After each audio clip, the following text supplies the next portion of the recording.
Well, we've got some tips for surviving cancel culture from someone who just pulled it off. Alex Epstein survived cancel culture. The author and energy expert says he successfully challenged a Washington Post hit piece against him with tweets and videos defending his stance on oil and gas. According to Fox News, Epstein, who's the author of The Moral Case for Fossil Fuels, said the issues began last week when he responded to an inquiry by the Washington Post climate change reporter about whether his past views were racist or whether he'd written something offensive in college. And he was able to completely shut down the story did come out, but because he'd gotten ahead of it, it was no longer the big deal, and he was not been canceled. Yeah, he said that he reached victory after the Post delayed the piece by a week and removed 90% of its unjust attacks. So that's pretty good, including all references to racism. Philosopher, energy expert, author, and founder and president for the Center for Industrial Progress, Alex Epstein, joins us now to discuss. Alex, welcome to the show. So they were trying to paint you as a racist because you were making a case for fossil fuels, which is obviously against like the liberal narrative.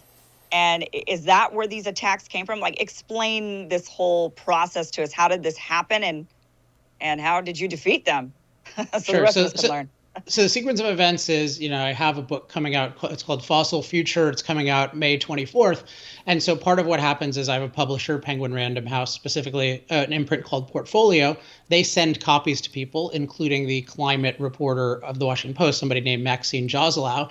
And then they got a response a couple weeks later saying, hey, here's an outline of what we're going to do. Do you care to respond? But the outline was it was not an attempt to understand me or my book. It was clearly an attempt to destroy me, because what they had done is worked with another organization called Documented, tried to dig through everything I've ever said to find the most controversial thing that they could distort.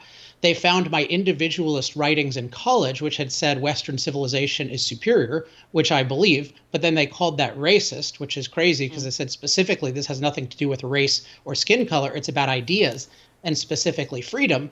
But then they got some academics to say, look, Epstein is a racist. And then they said, because Epstein is a racist, you don't have to listen to him on energy because he doesn't really care about all these poor people in poor countries that he claims to care about. So it's like a bizarre ad hominem, but was also just a complete injustice because I'm not remotely a racist.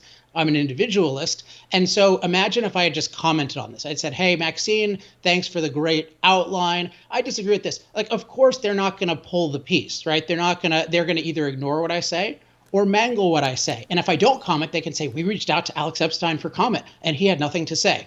So I knew the only thing I could do, I thought about it for an hour or two, and I was pretty upset about it. And then I thought, I can publicly preempt this. I'm going to make a public comment, but I'm going to make a 1-hour video where I am going to go through everything they say. I'm going to give the full context. And after that video, everyone will know this is a total hit piece. And that's what happened. That video thread got 2 million impressions. And it ultimately, as you indicated, shut the worst parts of it down. Yeah, and I think that's very important for people to understand. You went nuclear. You turned the dial up to 11, understandably, because it's when people go, oh yeah, you wrote this in college, aren't you a racist? It's this thing the media loves to do to so many people, famous, not famous, etc. But you went ballistic. You did the long, very detailed, very long. I didn't even watch all of it. It was so long. Line by line response to their accusations, got in front of it, and generated a lot of positive publicity for yourself. A lot of people rolling their eyes like, oh, look what the Washington Post is going to try to do. Look at the media, trying to do this to people, and it's dumb. And then by the time the story actually came out, and they had taken out a lot of the stuff. It's deflated, and it doesn't have the kind of effect that this person look what they said kind of reporting tends to have. Yeah, and I was really happy about that. And last time I checked the story, the biggest comment had 9 likes on it. So it's really become a non-story. For some reason, they're running advertisements for it, which I'm a little bit suspicious of why they're running advertisements still for a story that's a total dud. For them, that's kind of curious to me. But it's a big success. But I just want to point out to people, if I had not done this, then the Washington Post has a story in which they are explicitly calling me racism. And those words were used in the original outline and quotes in the story. What happens is they spread this far and wide. They're one of the most powerful media corporations in the world. That people start to tell my publisher, publisher, hey, you shouldn't publish this. They try to cancel me there. Even if they don't succeed at that, they try to tell retailers to pull the book. And so everyone hears, oh, this Alex Epstein is racist. We don't support that. They get them to make these statements. And my life is a living hell, and 3 years of my life is threatened. So it's really important when you are unjustly attacked to publicly preempt it if you can. So I'm not familiar with the publishing world. I'm sure, Robbie, maybe you could even answer this question. But so, I mean, they sent you, Alex, the piece. Is that normal to do? Do you normally give somebody the entire piece and say, comment on this? I mean, is that? So they call it a courtesy. So it's I think with a hit piece, it's a manipulation tactic, because what they're doing is they want you to participate in your own destruction. Right. I mean, they can make up anything, but this is like, I view this as just a total distortion. So they want me to either give a comment, in which case they can mangle it or ignore it, or they want me to say no comment, in which they can claim that I had no comment. So they're trying to get my participation in an injustice, and they were not ready for me to call out for me to make the story the injustice. And they didn't give you they gave you an outline of what they very didn't detailed literally outline with quotes, write the story and show, which they never intended do. But yeah. Okay, so they don't it normally had do that, racism in it. Yeah, because I was like, now I'm well, thinking, this is a little bit of a special case. I assume they wanted to. I assume they have some kind of relationship with the publisher, and they don't want the publisher to feel, not specifically about you, because they're ready to throw you to the wolves. Right. They don't want to so harm their reputation with the publisher. So by doing this, they go, yeah. So we told them everything we're going to do, and our hands are clean.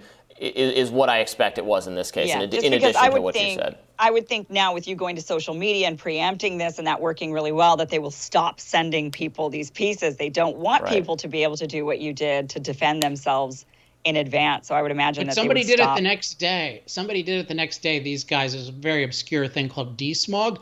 So they didn't give me the whole story, but they're like, hey, we're going to write about these things.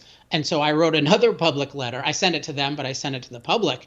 And what happens is they at least have to include, because they're quasi-journalists, they're really jacktivists, so journalist activists, but they pretend to be journalists. So this idiot story, it was a smear piece, but at least quoted me for many paragraphs and gave links. So even when if you know it's going to be a hit piece by the kinds of questions they're asking. So I wrote a book on energy, and you're asking me questions about what I wrote in college racist. I know that's a hit piece. So I can respond publicly and say, hey, look at what these guys are planning. And again, that becomes the story, not their fake story, which is really an attempt at destruction. Yeah. Well, so give us the really short elevator pitch for what your new book, Fossil Future, is about.